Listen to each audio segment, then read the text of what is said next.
sur Nutrinet.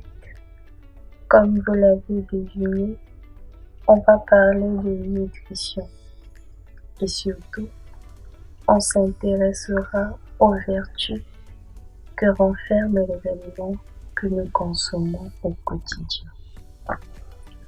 Aujourd'hui, il est à noter que pour parler d'une bonne alimentation, il faut connaître les saisons afin de bien s'alimenter, se protéger, c'est-à-dire protéger son organisme et apporter des aliments essentiels et indispensables dont notre organisme a besoin suite au temps qu'il fait.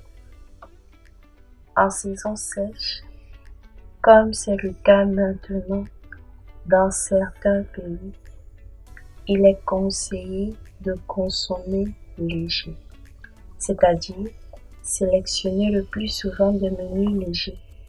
Par exemple, si on est au Cameroun, manger un plat de sanga plutôt qu'un plat de haricots rouges ou manger un plat de salade. Et surtout, s'hydrater en buvant entre 1,5 litre et 2 litres d'eau par jour, l'équivalent d'une bouteille d'eau minérale.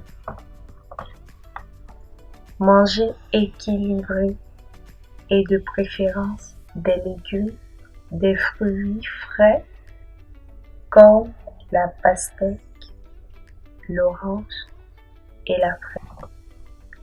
Pourquoi ces fruits? Parce que la pastèque est composée de 90% d'eau, de plusieurs composés nutritionnels tels que les sucres, le lycopène, qui est un pigment rouge antioxydant responsable de la couleur rouge du fruit, des acides aminés qui favorisent la santé vasculaire.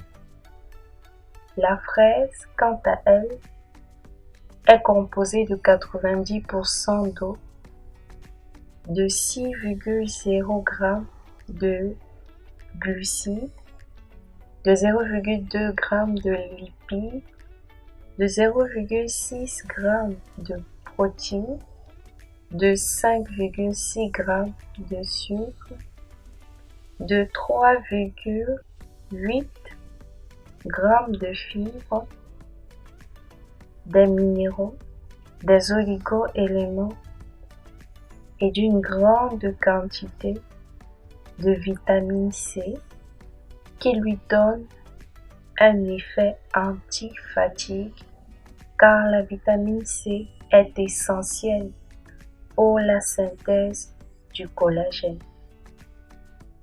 L'orange est constituée d'antioxydants qui peuvent réduire la pression artérielle et le cholestérol.